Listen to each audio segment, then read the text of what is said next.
ಶಿವ? ಹೋಗಕ್ ಮನ್ಸಾಗ್ತಿಲ್ಲ ಅಲ್ವಾ?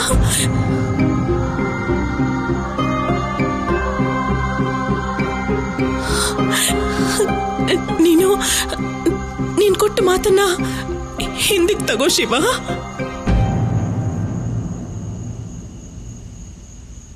ಆಗಲ್ಲ ಅಮ್ಮ.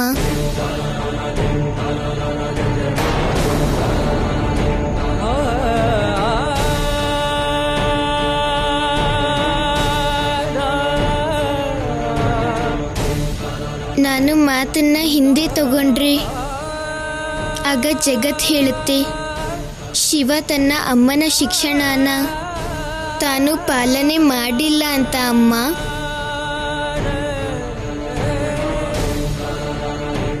ಆಗ ನಿಮ್ ಶಿಕ್ಷಣ ವ್ಯರ್ಥ ಆಗೋಗುತ್ತೆ.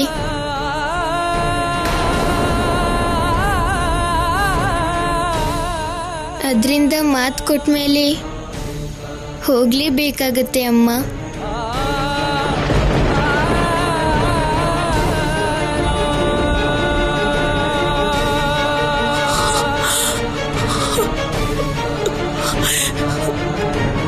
ಮತ್ತೆ ಅಮ್ಮ, ನನಗೊಂದು ಆಸೆ ಇದೆ. ನಾವು ಹೊರಡೋಕ್ಕೂ ಮೊದಲು ನಾವೆಲ್ಲರೂ ಒಂದೇ ತಟ್ಟೆಯಲ್ಲಿ ಒಟ್ಟಿಗೆ ಊಟ ಮಾಡಬೇಕು.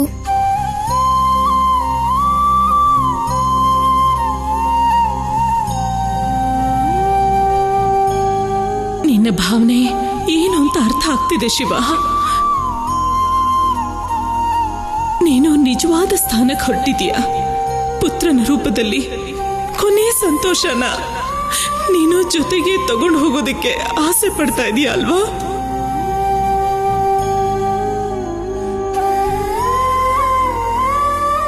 ಇದು ಸಾಧ್ಯ ಆಗುತ್ತಾ ಅಮ್ಮ?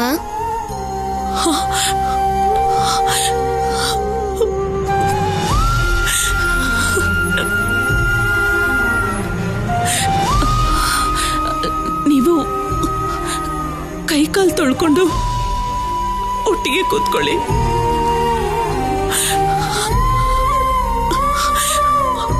ಆಮೇಲೆ ನಾವೆಲ್ಲ ಸೇರಿ ಊಟ ಮಾಡೋಣ.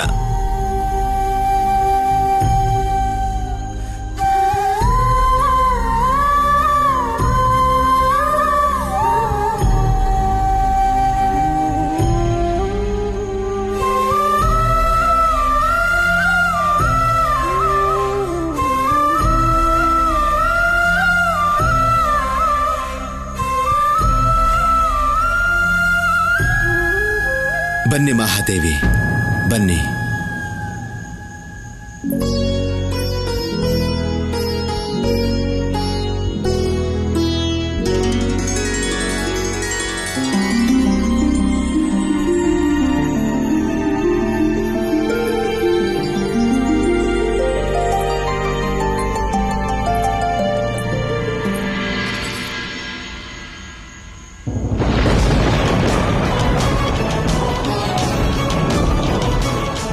ನಿಮ್ಗೆ ತುಂಬಾ ತುಂಬಾ ಧನ್ಯವಾದ.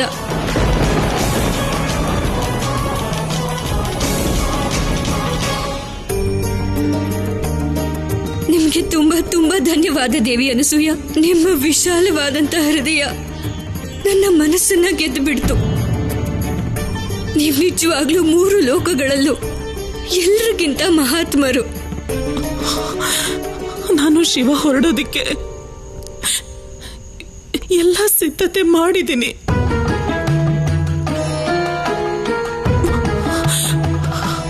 ಕೈಲಾಸದಲ್ಲಿ ಬಹಳ ಚಳಿ ಇರುತ್ತಲ್ಲ, ಅದಕ್ಕೆ ಅಂತ ವಸ್ತ್ರಗಳನ್ನ ಇಟ್ಟಿದ್ದೀನಿ ನಾನು. ಅದನ್ನ ಅವನಿಗೆ ತೊಡಿಸ್ಬಿಡಿ. ಕೈಲಾಸ ಅವರಿಗೆ ಮನೆ ಅಲ್ವಾ? ಅಲ್ಲಿ ವಾತಾವರಣ ಅವ್ರಿಗೆ ಅಭ್ಯಾಸ ಇದೆ. ಅವ್ರಿಗೆ ಈ ವಸ್ತ್ರದ ಅಗತ್ಯನೇ ಬರೋದಿಲ್ಲ.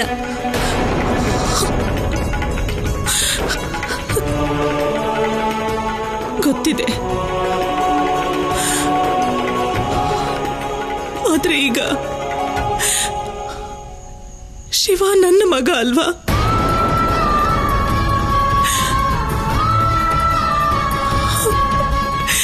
ನನ್ನ ಬಾಲ ಶಿವ. ಅಲ್ಲದೆ ಮಕ್ಕಳು ವಾತಾವರಣದ ಬದಲಾವಣೆಗೆ ಬೇಗ ಸ್ಪಂದಿಸ್ತಾರೆ. ಅದಕ್ಕೆ ನಾನು ಗೊತ್ತಿದೆ, ತಾಯಿ ಮನಸ್ಸೇನು ಅಂತ ನನಗೆ ಅರ್ಥ ಆಗತ್ತೆ. ನೀವು ಚಿಂತೆ ಮಾಡಬೇಡಿ, ನಾನು ಅವ್ರನ್ನ ನೋಡ್ಕೋತೀನಿ. ಗೆಳತಿ,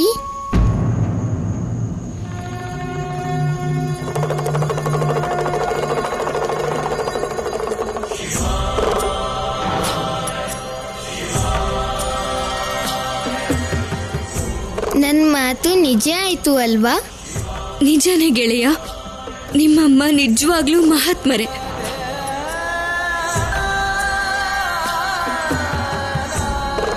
ನನಗೆ ಈ ವಿಷಯ ಗೊತ್ತಾಗ್ತಿದ್ದ ಹಾಗೆ ನಿಮ್ಮಮ್ಮ ನಿಮ್ಮನ್ನ ಕೈಲಾಸಕ್ಕೆ ಕಳಿಸೋದಕ್ಕೆ ಅನುಮತಿ ಕೊಟ್ಟಿದ್ದಕ್ಕೆ ಕೂಡ್ಲೇ ನಾನು ಅವ್ರಿಗೆ ಧನ್ಯವಾದ ಹೇಳೋದಕ್ಕೆ ಇಲ್ಲಿಗೆ ಬಂದೆ. ನಾನೀಗ ಕೈಲಾಸಕ್ಕೆ ಹೊರಡ್ತಾ ಇದ್ದೀನಿ. ನೀವು ಸರಿಯಾದ ಸಮಯಕ್ಕೆ ಬನ್ನಿ.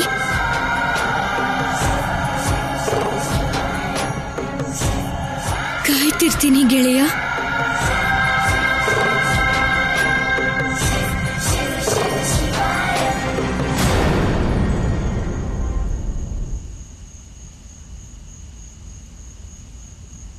ಧನ್ಯವಾದ. ನಾನಿನ್ನು ಹೊರಡ್ತೀನಿ.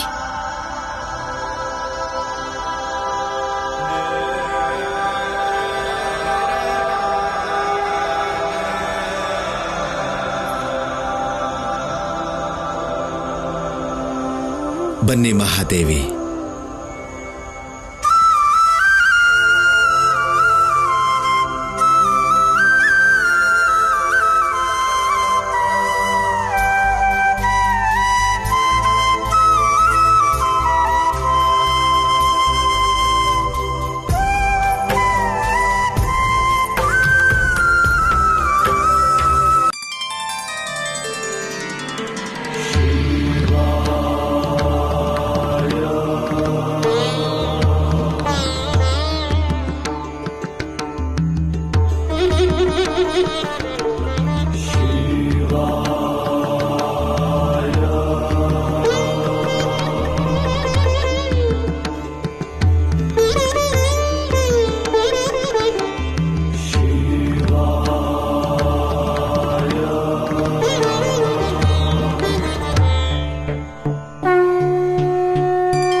ಮಂದಾಕಿನಿ,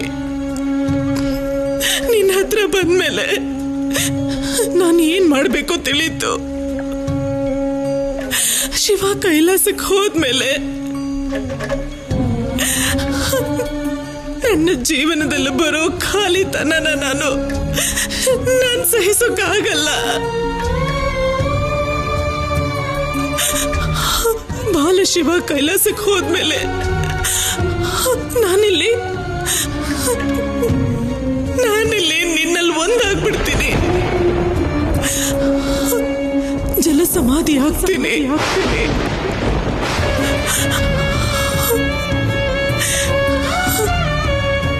ನನ್ನ ಶಿವ ಇಲ್ಲಿಂದ ಹೋದ್ಮೇಲೆ ಈ ಶರೀರದಿಂದ ಯಾವ ಪ್ರಯೋಜನನೂ ಉಳಿಯೋದಿಲ್ಲ. ನನ್ನ ಜೀವನಕ್ಕೆ ಬಾಲಶಿವ ಬಂದಿದ್ರಿಂದಾನೆ ಅರ್ಥ ಸಿಕ್ಕಿದ್ದು. ಈಗ ಅವನೇ ಹೊರಟು ಹೋದ್ರೆ ಈ ಅರ್ಥಹೀನ ಜೀವನ ಯಾಕೆ ಬೇಕು? ಅದಕ್ಕೆ ಹೇಮಂದಾಕಿನಿ ನಿನ್ನ ಮಡ್ಲಲ್ಲಿ ಸೇರೋದಕ್ಕೆ ನನಗನುಮತಿ ನೀಡು, ನನಗನುಮತಿ ನೀಡು. ಸತ್ಯ ಅನಸೂಯ ಮಾಡಿರೋ ನಿರ್ಧಾರನ ನಾನು ಮಹಾರಾಜ ತಾರಕಾಸುರನ್ಗೆ ಈಗಲೇ ಹೇಳಬೇಕು.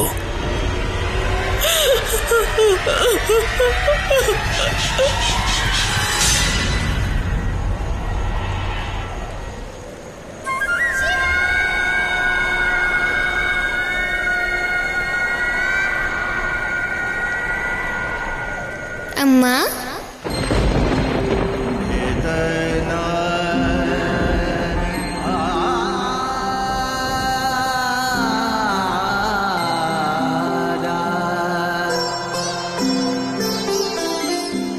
ಅಮ್ಮ, ನನಗೆ ನಿಮ್ಮ ಚಿಂತೆಗೆ ಮತ್ತೆ ದುಃಖಕ್ಕೆ ಕಾರಣ ಗೊತ್ತಿದೆ.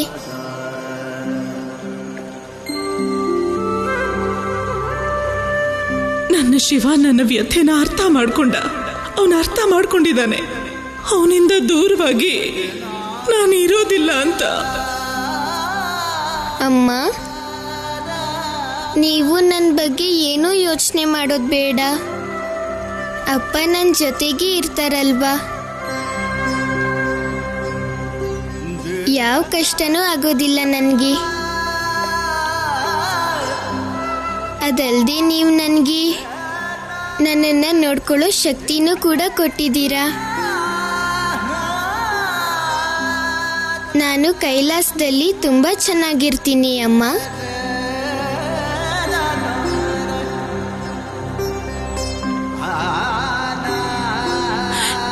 ನೀನ್ ಕೈಲಾಸಕ್ಕೆ ಹೋಗಿ ನಿನ್ನ ಈ ತಾಯಿನ ನೆನಪು ಮಾಡ್ಕೋತೀಯ ಅಲ್ವಾ?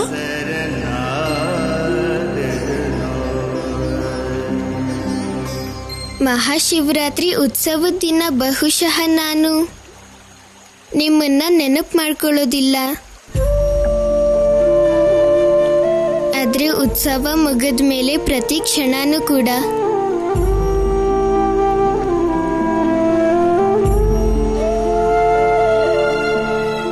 ನಾನು ಅಂದ್ಕೊಂಡೆ ಶಿವ ನನ್ನ ಮನ್ಸನ್ನ ಅರ್ಥ ಮಾಡ್ಕೊಂಡ ಅಂತ. ಆದ್ರೆ ಇಲ್ಲ. ಅಮ್ಮ, ನೀವ್ ಯಾಕೆ ಸುಮ್ಮನಾದ್ರಿ?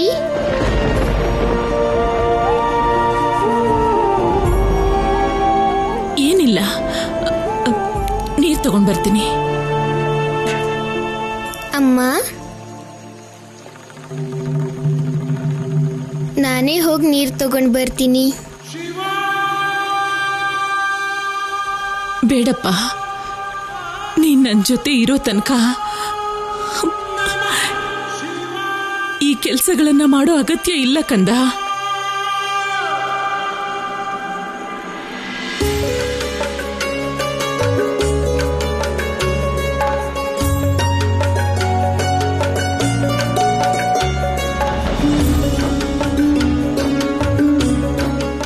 ಅಮ್ಮ, ನಾನು ಯಾವತ್ತಿಗೂ ನಿಮ್ಮ ಜೊತೆಗೆ ಇರ್ತೀನಿ.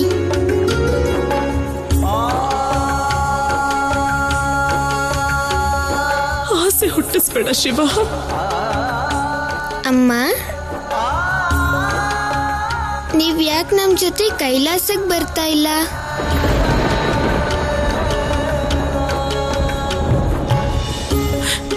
ನಾನ್ ಬಂದು ಏನ್ ಮಾಡ್ಲಿ? ಕೈಲಾಸಕ್ಕೆ ಬರೋ ಆಮಂತ್ರಣ ನಿನಗ್ ಮಾತ್ರ ಸಿಕ್ಕಿದ್ದು, ನನಗಲ್ಲ.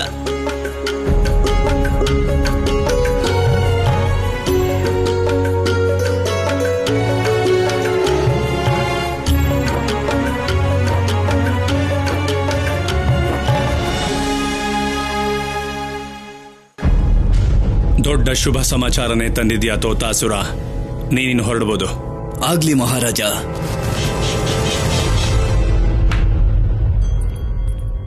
ನಿನ್ ಬುದ್ಧಿಗೇನಾಗಿದೆ ತಾರಕ? ನೀನ್ ಆ ಶುಭ ಸಮಾಚಾರನು ಶುಭ ಅಂತಿದ್ಯಾ? ಗೊತ್ತಿದೆ ತಾನೆ ಬಾಲಶಿವ ಕೈಲಾಸಕ್ಕೆ ಯಾಕೆ ಹೋಗ್ತಿದ್ದಾನೆ ಅಂತ? ಅಲ್ಲಿಗೆ ಹೋಗ್ತಿದ್ದ ಹಾಗೆ ಅವನ್ ಮಹಾದೇವ ಆಗ್ತಾನೆ.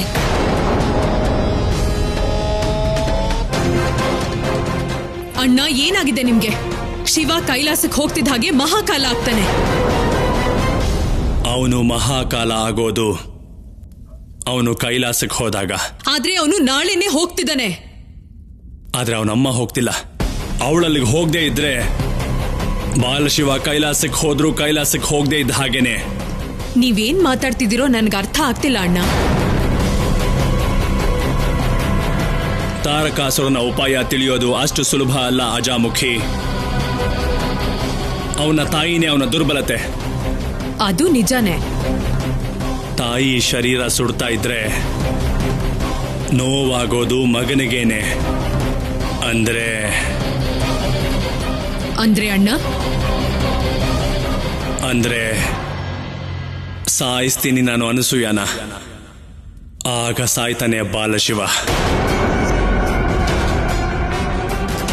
ಆ ಶಿವನೇ ಶವ ಆದ್ಮೇಲೆ ಅವನಿಗೆ ಮಗ ಹುಟ್ಟೋಕೆ ಹೇಗ್ ಸಾಧ್ಯ? ಆದ್ನಲ್ಲ ನಾನು ಅಮರ. ನೀನ್ ಸಾಯಿಸ್ತೀಯ ಅನಸೂಯನ? ಹೌದು ಅಮ್ಮ. ನೀನು ದೇವರ ದೇವ ಮಹಾದೇವನ ತಾಯಿನ ಸಾಯಿಸಕ್ಕಾಗುತ್ತಾ? ಅನಸೂಯಗ್ ಬರೋ ಅಪಾಯದ ಸೂಚನೆ ಆ ಬಾಲಶಿವಗೆ ಗೊತ್ತಾಗೋದಿಲ್ವಾ? ಅವನು ತನ್ನ ತಾಯಿನ ಕಾಪಾಡೋದಕ್ಕೆ ಅಲ್ಲಿಗೆ ಬರೋದಿಲ್ವಾ? ಈ ಸಾರಿ ನಾನು ಮಾಡಿರೋ ಉಪಾಯ ಹೇಗಿದೆ ಅಂದ್ರೆ, ಆ ಬಾಲಶಿವ ಬಯಸಿದ್ರು ತನ್ನ ತಾಯಿ ರಕ್ಷಣೆಗೆ ಬರೋದಕ್ಕಾಗೋದಿಲ್ಲ. ಯಾಕಂದ್ರೆ ಪಾತಾಳ ಲೋಕದ ಸಂಪರ್ಕ ಭೂಮಿಯಿಂದ ಸಿಗೋದಿಲ್ಲ. ನಾನು ಅನಸೂಯನ ಅಪಹರಣ ಮಾಡಿ ಪಾತಾಳಕ್ಕೆ ಕರ್ಕೊಂಡು ಬರ್ತೀನಿ. ಅವಳಿಲ್ಲಿ ಪಾತಾಳಕ್ಕೆ ಬರ್ತಿದ್ದ ಹಾಗೆ ಬಾಲಶಿವನ ಸಂಪರ್ಕ ನಿಂತು ಹೋಗುತ್ತೆ. ಬಾಲಶಿವ ವಿಚಲಿತ ಆಗ್ತಾನೆ, ವಿಕ್ಷಿಪ್ತ ಆಗ್ತಾನೆ, ಚಿಂತೆ ಮಾಡ್ತಾನೆ. ಕೈಲಾಸ ಬಿಟ್ಟು ತನ್ನ ತಾಯಿನ ಹುಡ್ಕೋದಕ್ಕೆ ವಾಪಸ್ ಬರ್ತಾನೆ. ಆಮೇಲೆ ನಾವಿಲ್ಲಿ ಆ ಅನಸೂಯನಿಗೆ ಕಷ್ಟ ಕೊಡೋದಕ್ಕೆ ಶುರು ಮಾಡ್ಕೊಳ್ಳೋಣ. ಇಲ್ಲಿ ಅನಸೂಯಾಗೆ ನೋವಾದ್ರೆ ಆ ಶಿವನ್ಗೆ ಖಂಡಿತ ನೋವಾಗುತ್ತೆ. ನೋವನ್ನ ಸಹಿಸ್ತಾ ಸಹಿಸ್ತಾ ಬಾಲಶಿವ ತನ್ನ ಶಕ್ತಿನ ಕಳ್ಕೋತಾನೆ. ಅದಾದ ನಂತರ ಆ ಶಕ್ತಿಹೀನ ಬಾಲಶಿವನ್ನ ಈ ಕೈಯಿಂದಲೇ ಸಾಯಿಸ್ಬಿಡ್ತೀನಿ. ಶಾಶ್ವತವಾಗಿ ನಾನು ಅಮರನಾಗ್ಬಿಡ್ತೀನಿ.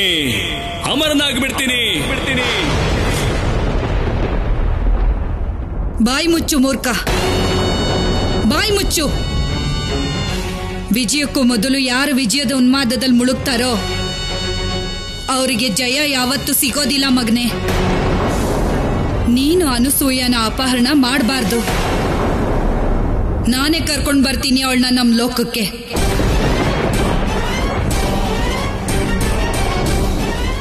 ನಿಮ್ಮಿಂದ ಸಾಧ್ಯನಾ ಇದು? ನಾನ್ ನಿನಗ್ ಜನ್ಮ ಕೊಟ್ಟು ನನ್ನ ಸಂಸ್ಕಾರಗಳನ್ನ ಧಾರೆ ಎರೆದು ತ್ರಿಲೋಕಕ್ಕೆ ರಾಜನಾಗಿ ಮಾಡಬಹುದು ಅಂದ್ರೆ ನನ್ಗೆಲ್ಲನೂ ಸಾಧ್ಯ ಇದೆ ತಾರಕ. ಖಂಡಿತ ಸಾಧ್ಯ ಇದೆ.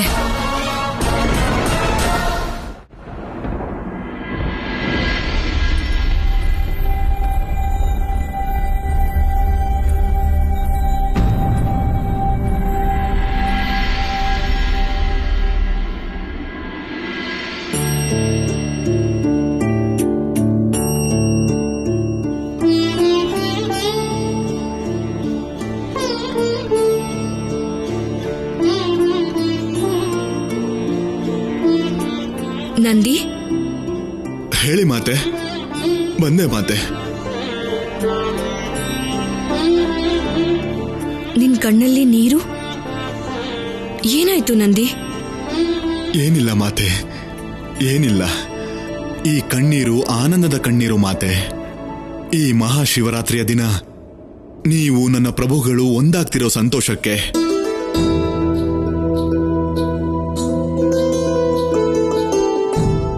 ಮೊದಲನೇ ಶಿವರಾತ್ರಿಯ ದೃಶ್ಯ ನನ್ನ ಕಣ್ಣಿಗೆ ಕಟ್ಟಿದ ಹಾಗಿದೆ.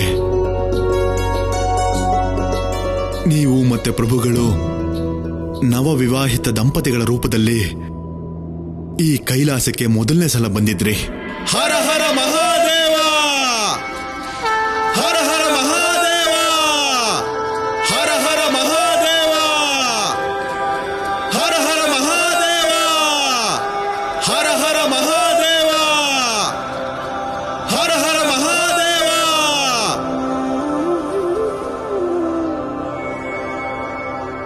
ಪವಿತ್ರ ಕೈಲಾಸ ಭೂಮಿ ನಿಮ್ಮ ಪಾದ ಸ್ಪರ್ಶಕ್ಕೋಸ್ಕರ ಕಾಯ್ತಾ ಇದೆ ಸೋದರಿ ಪಾರ್ವತಿ. ಹಾರೈಕೆ ಇದೆ ನಿಮಗೆ ಮತ್ತು ಮಹಾದೇವನಿಗೆ. ಈ ದಾಂಪತ್ಯ ಜೀವನದ ದಾರಿಲಿ ಇಬ್ರು ಜೊತೆಯಾಗಿರಿ. ನಿಮ್ ದಾಂಪತ್ಯ ಯಾತ್ರೆ ಅನಂತ ಮತ್ತು ಪ್ರೀತಿಯಿಂದ ಪರಿಪೂರ್ಣ ಆಗ್ಲಿ. ನಿಮಗೆ ನಿಮ್ಮ ಈ ಗಿರಿ ಕೈಲಾಸಕ್ಕೆ ಸ್ವಾಗತ.